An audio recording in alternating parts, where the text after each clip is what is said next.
नमस्कार, चर्चा में आप सभी का स्वागत है। मैं हूं संतोष चौधरी।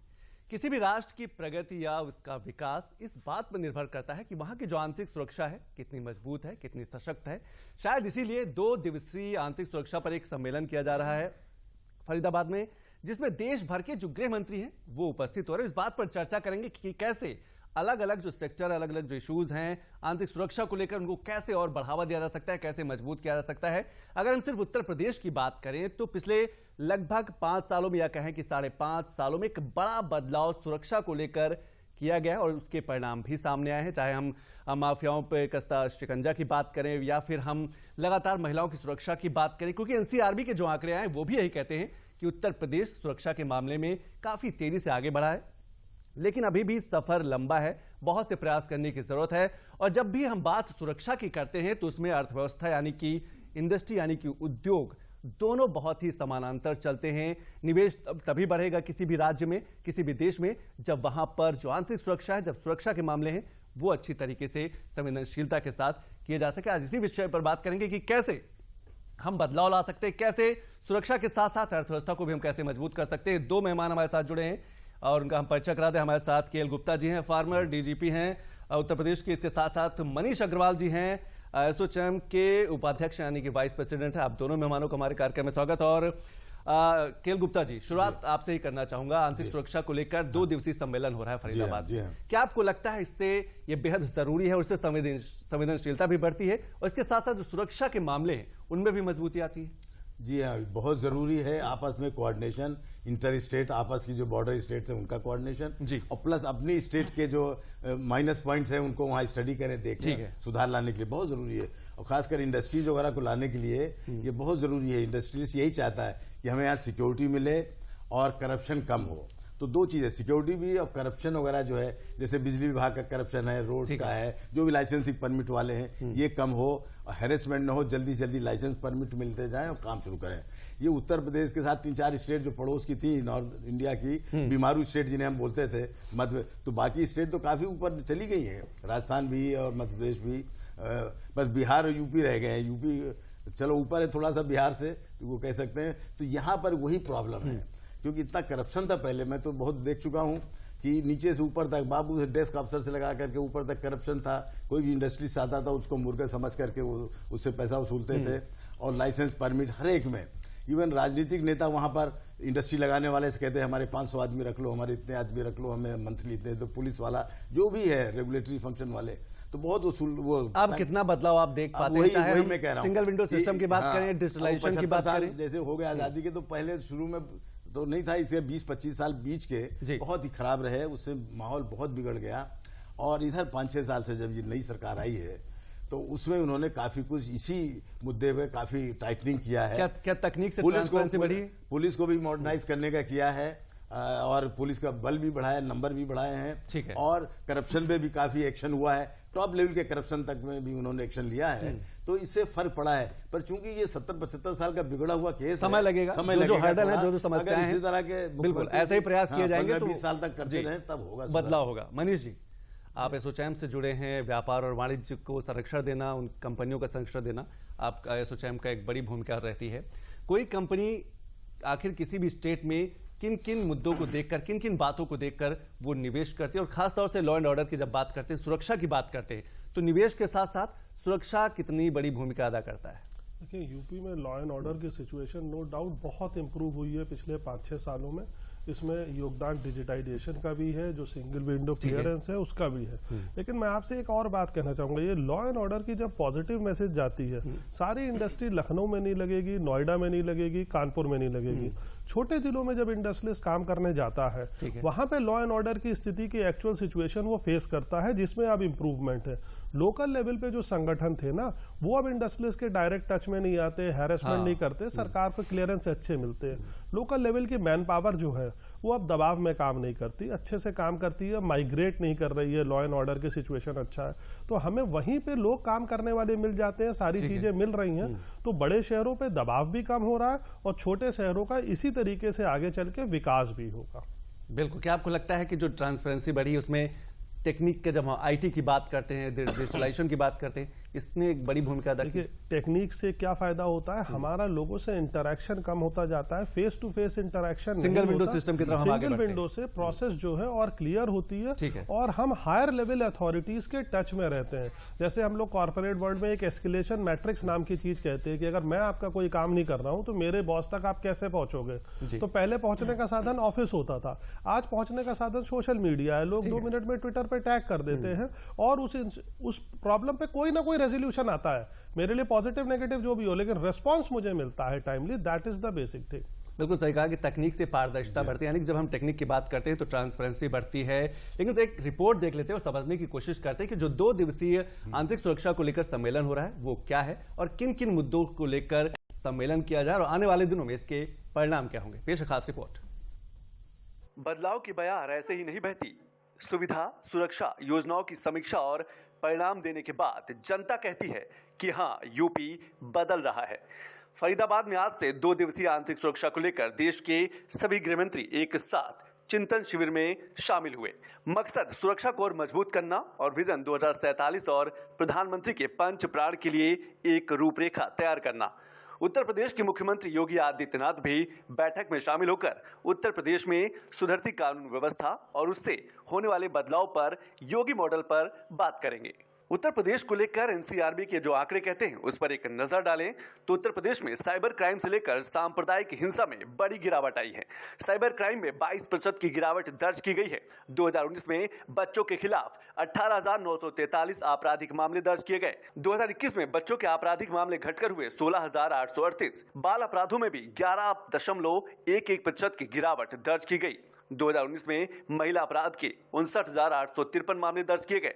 महिला अपराध में एक साल में 6.2% की कमी आई। 2021 में उत्तर प्रदेश में महिला अपराध के 56,083 मामले दर्ज हुए। जहां एक तरफ दूसरे राज्यों के लिए साइबर क्राइम एक बड़ी समस्या बनता जा रहा है, वहीं राष्ट्रीय अपराध रिकॉर्ड ब्यूरो के आंकड़ों के अनुसार उत्तर प्रदेश में साइबर क्राइम के मामलों में भी बड़ी गिरावट आई है। 2021 में साइबर क्राइम के मामलों में 22.6% की गिरावट आई है। 2021 में यूपी में साइबर क्राइम के 8,829 मामले दर्ज किए गए हैं। साइबर क्राइम की कमी में यूपी की स्थिति बाकी राज्यों से बेहतर है। दंगा एक दाग है, दाग सरकार पर, दाग समाज पर, दाग आपसी भाईचारे पर। लेकिन उत्तर प्रदेश सरकार के कड़े कानून और पारदर्शी तरीके से उनके पालन के बाद आज यूपी दंगा मुक्त हो गया है। 2019 और 2020 में सांप्रदायिक हिंसा की एक भी घटना नहीं हुई। 2021 में उत्तर प्रदेश में सिर्फ एक मामला सामने आया है, जबकि दूसरे राज्यों में सांप्रदायिक हिंसा की कई घटनाएं दर्ज की गई। यानी दूसरे राज्यों की अपेक्षा भी उत्तर प्रदेश की योगी सरकार अमन चैन कायम करने में कामयाब रही है। राष्ट्र निर्माण में महिलाओं की अहम भूमिका है, इसीलिए महिला सुरक्षा सर्वोपरि है। 2047 तक विकसित भारत के लक्ष्य को पाना है तो नारी शक्ति की भूमिका सबसे अहम है। योगी सरकार ने पिछले 5 सालों में सुरक्षा को लेकर कई बड़े बदलाव किए हैं। वो चाहे माफिया पर कसता शिकंजा हो, मिशन शक्ति से महिला सुरक्षा का दायरा भी बढ़ा दिया गया है, भ्रष्टाचार से खड़ी इमारतों पर बुलडोजर का प्रहार किया गया है, दंगा के कानूनों का सख्ती से पालन किया गया है, ANTF जैसे कानूनों से मादक पदार्थों पर शिकंजा लगाया गया है, महिला हेल्पलाइन नंबर से तत्काल मदद पहुंचाई गई है, 112 हेल्पलाइन नंबर को भी विस्तार दिया गया है, ऑनलाइन शिकायत की कार्रवाई पर फोकस किया गया है। शायद इसीलिए उत्तर प्रदेश की सुधरती कानून व्यवस्था ही प्रदेश की आर्थिक तरक्की के लिए एक मजबूत आधार बन रही है। Bureau report, Doordarshan news, Lucknow. तो सुरक्षा ही सामर्थ्य की बात करें, हम समृद्धि की बात करें, एक बड़ी भूमिका अदा करता है। केएल गुप्ता जी, जब हम अपराधों की बात कर रहे होते हैं और सुरक्षा पर हम समीक्षा कर रहे होते हैं, चर्चा कर रहे होते हैं, जैसे जैसे समय बदल रहा है अपराध के तरीके भी बदल रहे हैं। क्या आपको लगता है साइबर क्राइम प्रशासन के लिए, सरकार के लिए एक बड़ी चुनौती बनता जा रहा है? क्योंकि एनसीआरबी के जो आंकड़े कहते हैं उसमें साइबर क्राइम में उत्तर प्रदेश काफी कमी आई है साइबर क्राइम में, लेकिन अभी भी चुनौतियां काफी हैं। जी हाँ, एक्चुअली जो आपने अभी ये दिखाया है सब फिगर्स वगैरह वास्तव में बड़ी इंकरेजिंग है। उत्तर प्रदेश में काफी कुछ क्राइम कंट्रोल हुआ है और उसके लिए कई कारण है। एक तो पुलिस पे इन्वेस्टमेंट गवर्नमेंट ने किया है, मॉडर्नाइज किया है, डिजिटाइज किया है और पुलिस का संख्या बल भी बढ़ाया है, तो इसका फर्क पड़ा है। अच्छा, और प्रोसिक्यूशन को मॉडर्नाइज करने से प्रोसिक्यूशन सिस्टम से सजा वजा दिलाने में भी आसानियां हो रही हैं, कोर्ट्स को भी डिजिटाइज किया गया है। अदरवाइज 20-25 साल तो मुकदमे चलते रहते थे, तो क्रिमिनल जस्टिस डिलीवरी की वजह से ये फायदा उठाते थे जितने क्रिमिनल्स और बदमाश माफिया होते थे। अब वो जल्दी जल्दी डिस्पोजल अगर होगा तो अपने आप ठीक होगा, क्योंकि पुलिस के बल अकेले नहीं होगा, क्रिमिनल जस्टिस सिस्टम पूरे को मॉडर्नाइज करना होगा, उसमें इन्वेस्टमेंट करना होगा। एक तो पहली बात है। दूसरी ये कि अब जैसे आपने बताया साइबर क्राइम, ये आज का क्राइम है, इस मॉडर्न डे क्राइम, डकैती, चोरी, बदमाशी पुराने टाइम की होती थी। अब नया नया लड़का जो है आजकल इसी में लगा हुआ रहता है, अनएम्प्लॉयड है, यूथ है, कुछ देश से कुछ विदेश से, हर जगह लिंकेज है इन सब पे। नाइजीरिया वजीरिया से भी है, अफ्रीका के कहाँ के लड़के इधर लगे रहते हैं, जिनके पास कुछ काम नहीं है। कभी आपके एटीएम से पैसा निकाल लिया, बैंक को खाली कर दिया, आपका ओटीपी। तो ये सब जो है हमारी पुलिस बल में इस तरह के बनाए गए साइबर थाने, हर जिले में एक एक दो बनाए गए हैं।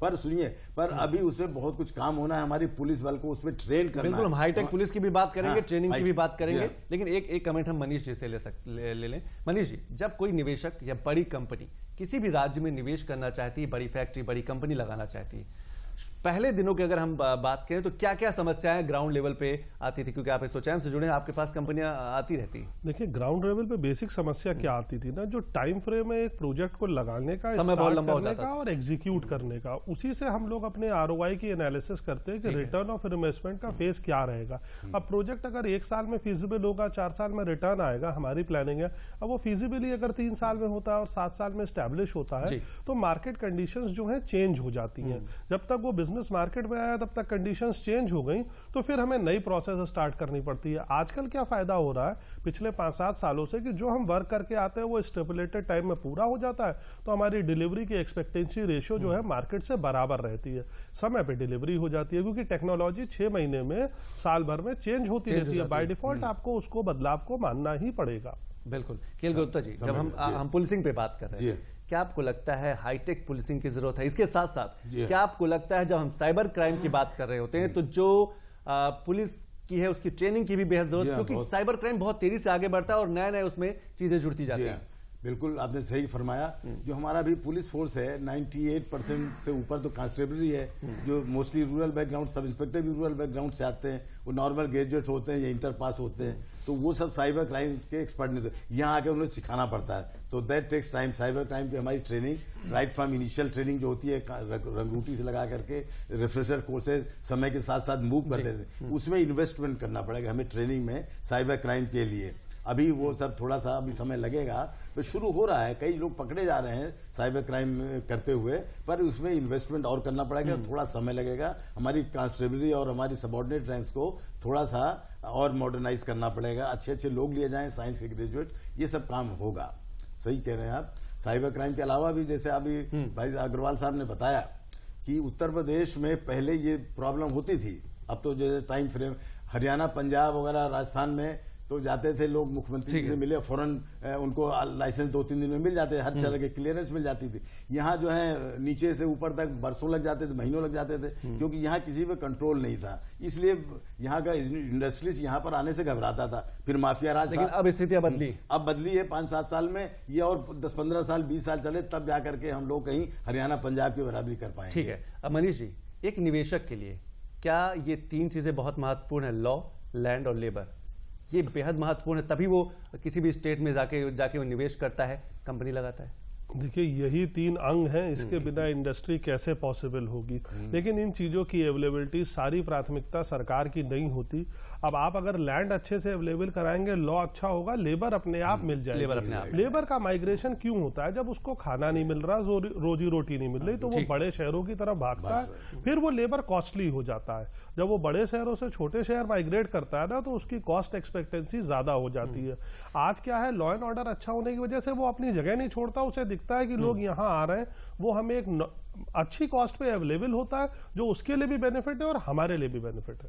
बिल्कुल। केएल गुप्ता जी, जब हम हाईटेक पुलिस की बात करते हैं तो क्या आपको लगता है हाईटेक के साथ साथ सेंसिटाइज भी होना चाहिए, संवेदनशील भी होना चाहिए? क्योंकि उसको लोगों से, अगर हम पुलिस की बात करें, लोगों से संपर्क करना होता है, लोगों से बात करनी होती है, इंडस्ट्री से के जुड़े हुए लोगों से बात करना, आपको लगता है इसमें भी कहीं ना कहीं सुधार करने की जरूरत? बिल्कुल, सेंसिटिविटी जो होना चाहिए। मैं बार बार यही कहता हूं कि हमारे जो, जब तक हम बाहर रहते हैं, नौकरी से बाहर रहते हैं, हम देखते हैं कि हमारे माँ बाप को कैसे तहसीलदार या थानेदार तंग करता है, पर हम जब अफसर बन जाते हैं, वो चीजें बदल जाती है, एसडीएम बन जाते हैं, तो वो कुर्सी जो है हम जब हो जाते हैं तो ये नहीं देखते कि इधर आंसू पहुंचने के लिए कुछ करना है, सेंसिटिविटी वहीं खत्म हो जाती है। तो यही है, हम आदमी सेंसिटिव बने रहें, देखें कि कैसे हम किसी गरीब आदमी के आंसू पहुंच सकते हैं, ये नीचे से ऊपर तक। मोस्टली ये ज्यादातर हमारे डिस्ट्रिक्ट लेवल तक ही ज्यादातर, ऊपर तो उतना काम भी नहीं होता है। नीचे लेवल पे, थाने लेवल पे, डिस्ट्रिक्ट लेवल पे सेंसिटाइजेशन और बढ़ाना चाहिए। जो सेंसिटिव हो जाए उनको सजा, उनको पहचान करके उनको सजा देनी चाहिए, क्योंकि इसके बिना काम नहीं चलेगा। और पब्लिक का डिमांडिंग भी काफी हो गई है, एजुकेटेड है, सब जानती है। पहले एक जमाना था जब पब्लिक हाथ पैर आपको जोड़ती रहती थी, हुजूर सरकार, अब वो पढ़ी लिखी है, जानती है, तो इसलिए सेंसिटिव होना बहुत जरूरी है, छोड़े नहीं। इसी से जुड़ा एक और सवाल आपसे मैं करना चाहूंगा। जब हम अवेयरनेस की बात करते हैं, जागरूकता की बात करते हैं, तो क्या आपको लगता है साइबर क्राइम जैसे जो मामले हैं, इसमें समय समय पर स्कूलों में या फिर पब्लिक प्लेस पे सेमिनार करने चाहिए? क्योंकि साइबर क्राइम बहुत तेजी से बढ़ रहा है, लोगों के बैंक खातों से पैसे निकल जाते हैं, उसके बाद उससे पुलिस के चक्कर लगाने पड़ते हैं और कई साल लग जाते हैं, कई महीने लग जाते हैं। आपको लगता है सेमिनार के माध्यम से, कैंप के माध्यम से लोगों को भी अवेयर करना चाहिए? बिल्कुल करना चाहिए, और खासकर बैंकों में और स्कूलों में तो बच्चों को पढ़ाइए कि कुछ बच्चे ही उसमें बिगड़ जाते हैं, तो बच्चों को बताइए कि इस तरह से आप सजा पाओगे, आपकी नौकरी चली जाएगी। पर मैं देखता हूँ बैंकों में बेचारे जो गरीब औरतें, आदमी खड़े रहते हैं कि हमारा एटीएम नहीं काम कर रहा, नहीं निकाल पाती पैसा, वो एक वहाँ खड़ा रहता है, दूसरा आदमी उसका एटीएम बदल लेता है, पैसे निकाल लेता है।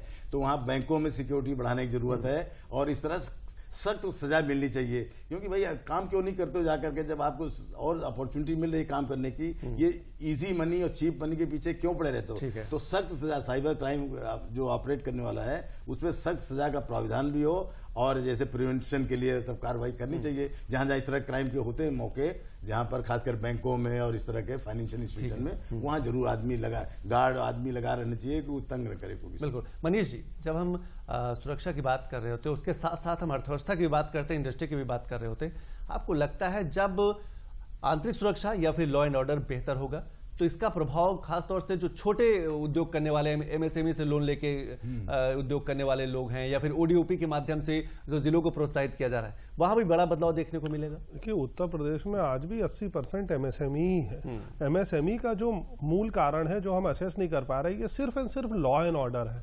लोगों का मूवमेंट नहीं हो रहा है, लोग अपनी जगह पे स्थापित हो रहे हैं, ओडीओपी से गृह उद्योगों को बढ़ावा मिल रहा है और उन्हें उसका पैसा मिल रहा है। आप जैसे टेक्नोलॉजी की बात कर रहे थे, तो उसमें ऑनलाइन मार्केटिंग एक बहुत अच्छा माध्यम है कि लोगों को अपने घर बैठ के ये पता चल रहा है कि मैं कितने में चीज बना रहा हूँ और ये मार्केट में कितने में बिक रही है, तो क्या मुझे उसका रिटर्न सही मिल रहा है या नहीं मिल रहा है। उसकी अपेक्षाएं बढ़ रही हैं, वो जानकारी बढ़ा रहा है, उससे वो अपने अच्छे रेट्स पा रहा है। पलायन भी रुका है? आपको लगता है कि लोग पहले शहरों की तरफ भागते थे, लेकिन अब वो ग्रामीण क्षेत्र, अपने गांव या अपने आसपास के कस्बे में जाते थे सब लोग? हाँ, देखिए, सरकार की योजनाएं जो हैं, ये ओडीओपी की जो योजना थी 75 जिलों में, इसका मुख्य कारण यही था कि वहां के रोजगार को बढ़ावा दिया। लखनऊ के लोगों को चिकन पे काम करना आता है, अब वो ब्रास के मेटल के कैसे बना देंगे? तो वो बिजनेस वो नहीं कर सकते, वो मुरादाबाद के लोग ही कर पाएंगे। लेकिन मुरादाबाद का अपनी जगह बिकने लगा। और देखिए, मैं एक चीज इस टॉपिक से शायद हट के लगे कहना चाहूंगा, ये जो ग्राउंड ब्रेकिंग सेरेमनी है, इस टाइप के जो आयोजन सरकार करती है जिसमें इंडस्ट्री से डायरेक्ट इंटरैक्शन होता है, ये एक और कॉन्फिडेंस बूस्ट करने वाला मेजर होता है। उन्हें बुलाया जाता है, बैठाया जाता है, उनकी बातें समझी जाती हैं, फिर उनके पीछे प्रोटोकॉल ऑफिसर होते हैं जो टाइम फ्रेम में उन्हें क्लोज करने की तरीके बताते हैं उनको, और उन्हें ये पता होता है कि वरना अगली ग्राउंड ब्रेकिंग सेरेमनी में हमसे सवाल पूछा जाएगा कि इस पे कार्रवाई क्यों नहीं हुई। बिल्कुल। गुप्ता जी, अभी जो लेबर मूवमेंट, एक सेकंड बताऊं, जो गुजरात से आया था, जो कोरोना के टाइम में 2 साल में कितने अनएम्प्लॉयड लोग हरियाणा पंजाब से आए, गुजरात राजस्थान से आए, बहुत से मर गए, बहुत लोगों को खाना पीना नहीं रहा। योगी सरकार ने उनके लिए कुछ बंदोबस्त किया, खाने पीने का, रहने का, ओडीओपी के माध्यम से उनको कहा कि आप यही काम कर सकते हो। तो सही कह रहे हैं, अगर यहाँ एम्प्लॉयमेंट अपॉर्चुनिटी मिल जाए तो अपने गांव घर को छोड़ के क्यों जाएंगे? वो दूर जाएंगे, वहाँ 10 प्रॉब्लम उनकी अपनी होती है, फैमिली से दूर हो जाते हैं, थोड़ा पैसा मिलता है तो खर्चा और ज्यादा दूसरी चीजों में बढ़ जाता है। तो अगर यहाँ पर एम्प्लॉयमेंट मिलता रहे तो कोई जाए। यूपी बिहार की यही प्रॉब्लम है कि इंडस्ट्री नहीं थी, मैन पावर बहुत ज्यादा थे, हम यहाँ पर वो बहुत ज्यादा है, यहाँ की पॉपुलेशन वगैरह, और एम्प्लॉयमेंट नहीं था, नौकरी नहीं थी, इंडस्ट्री नहीं थी, इसकी वजह से लोगों को बाहर जाना पड़ रहा था। लेकिन अब परिस्थितियां वहाँ हैरेस होते हैं, एक्सटॉर्शन भी उनके खिलाफ और बहुत काम होते हैं बेचारों के। गुप्ता जी, एक चीज और आपसे मैं समझना चाहूंगा कि जब हम अपराध की बात कर रहे होते हैं, क्या आपको लगता है किसी भी अपराध का या समय पर न्याय मिलना बेहद जरूरी है? तभी उस न्याय का मतलब रह जाता है। क्या अगर हम कोर्ट की बात करें, न्यायपालिका की बात करें या न्याय प्रणाली की बात करें, क्या उसमें आईटी सेक्टर को और बढ़ावा देने की जरूरत है ताकि समय बचे और लोगों को समय पर न्याय भी मिले, और जो आने जाने का खर्च होता है, ट्रांसपोर्टेशन का जो खर्च होता है, उसमें भी कहीं ना कहीं कमी है? ये एक बहुत बड़ा सब्जेक्ट है, किस दिन अलग से डिबेट करिएगा आप। अभी थोड़े समय बता दूं कि हमारा criminal justice system British system पे लागू वो है कि everybody is treated innocent till proved otherwise. उसमें right from criminal justice system है, right from complaint, police, prosecution और जुडिशियल सिस्टम है, जजेस हैं, इन सब में कमियां हैं। सबको मॉडर्नाइज करना है, इनमें पैसा इन्वेस्ट करना है। जुडिशियल कोर्ट्स कह रहे हैं हमें 3-4 गुना बढ़ा दो, बढ़ा दीजिए, पर डिस्पोजल करें। क्या होता है कि 15-20% डिस्पोजल हो रहा है। 15 साल 20 साल तो मामूली डिस्पोजल में लगता है, उसमें गवाह टूट जाते हैं, धमका लेते हैं, मार लेते हैं, और कन्विक्शन रेट हार्डली 25-30% है। तो इसमें जो डर होना चाहिए, फियर ऑफ लॉ, वो नहीं रह गया। अब वो क्या करेगी, पुलिस मारे अगर तो कहते हैं साहब ये पुलिस वो है, ह्यूमन राइट वायलेशन कर रही है। तो fear of law not fear of police.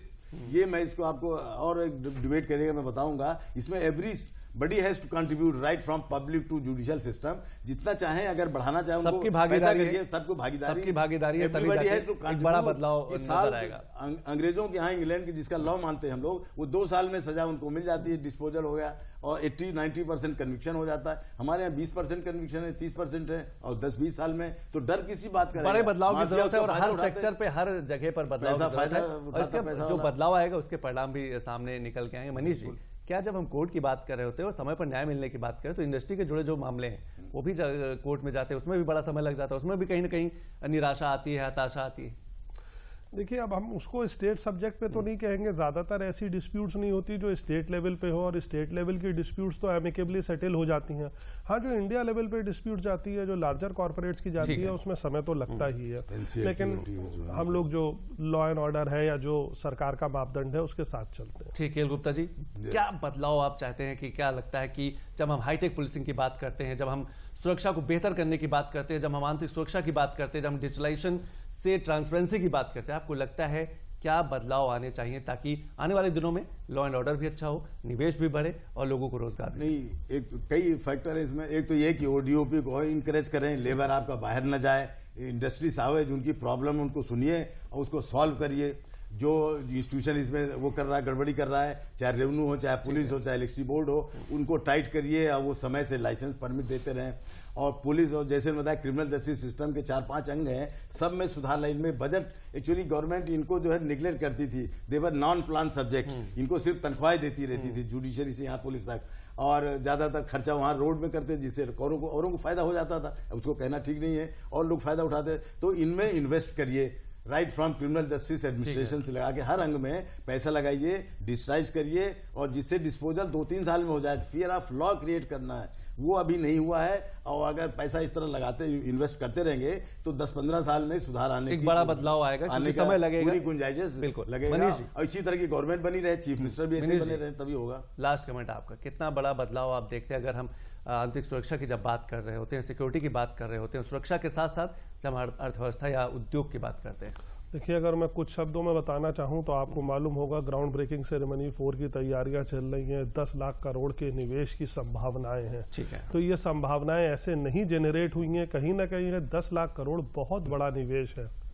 तो इतनी बड़ी संभावनाएं अगर यूपी में जनरेट हो रही हैं, लोग देख रहे हैं, माननीय मुख्यमंत्री जी खुद अमेरिका और यूके जैसे देशों में इन्वेस्टमेंट अपॉर्चुनिटीज तलाशने के लिए जा रहे हैं, और वो लोग भी बराबर से तैयार हैं इन अपॉर्चुनिटीज में सरकार का सहयोग देने के लिए।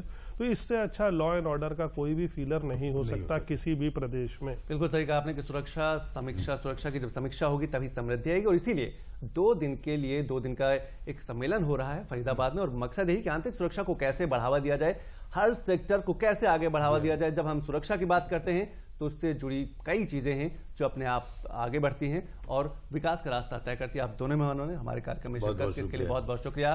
तो आज हमने चर्चा की कि कैसे जो आंतरिक सुरक्षा को लेकर 2 दिवसीय सम्मेलन हो रहा है, उनमें कई सेक्टर, कई क्षेत्रों में चर्चा की जाएगी। और ये बड़ी बात है कि जब सुरक्षा बढ़ती है, तो आंतरिक सुरक्षा बढ़ती है, तो निवेश भी बढ़ता है, यानी कि अर्थव्यवस्था भी बेहतर होती है। नमस्कार।